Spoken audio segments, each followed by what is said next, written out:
সফলতার কোনো শর্টকাট হয় না, হয় অনেক কাঠখড় পুড়িয়ে জীবন যুদ্ধের প্রতিটি অধ্যায়ে নিজেকে প্রমাণ করে করে একটু একটু করে আপনি সফল হবেন, একটু একটু করে আগাবেন। ইটস এ জার্নি, এটা কোনো ডেস্টিনেশন নয়।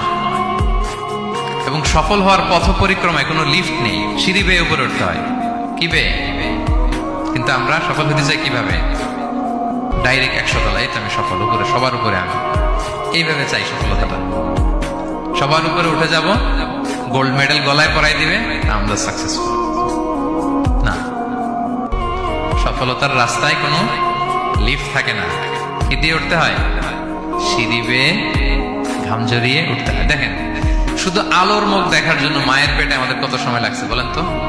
জাস্ট একটু লাইট, হ্যাঁ, 9 মাস 10 মাস সময় লাগছে শুধু একটু আলো দেখবো আমরা। একটু আলোর মুখ দেখার জন্য আমার লাগছে 9 মাস। আর এখানে আমরা শর্টকাট খুঁজি, খালি কি খুঁজি? সফলতার কোনো শর্টকাট নেই। অল্প এফোর্টে যারা সফল হতে চায় এরা কোনোদিন সফল হয় না। ইউসুফ আলাইহিস সালামের জীবনীটা একটু খেয়াল করেন, একটু একটু করে তিনি সামনের দিকে গিয়েছেন এবং সবশেষে ইজিপ্টের ফিনান্স মিনিস্টার হয়েছে। এজন্য ধৈর্য ধারণ করতে হবে, নিজের সর্বোচ্চটুকু উজাড় করে দিয়ে আপনার রোলটা আপনি প্লে করবেন, এরপর আল্লাহ তাআলার উপর ভরসা রাখবেন। কিন্তু অনেক চেষ্টার পরেও যদি কাঙ্ক্ষিত সফলতা না পান, হতাশ হওয়ার কিছু নাই।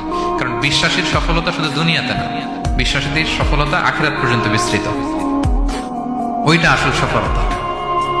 ফামান যুহজিহা আনিন নারি ওয়া উদখিলাল জান্নাতা ফাকাদ ফাজ। যে জাহান্নাম থেকে মুক্তি পেল, জান্নাতের নিশ্চয়তা পেল, সেই সফল। আমরা যেন সেই সফলতার জন্য অপেক্ষা করি, আমরা যেন দুনিয়া আখিরাত উভয় জাহানে সফল হতে পারি। আল্লাহ তাআলা আমাদের সবাইকে কথাগুলো বোঝার ও আমল করার তৌফিক দান করুন।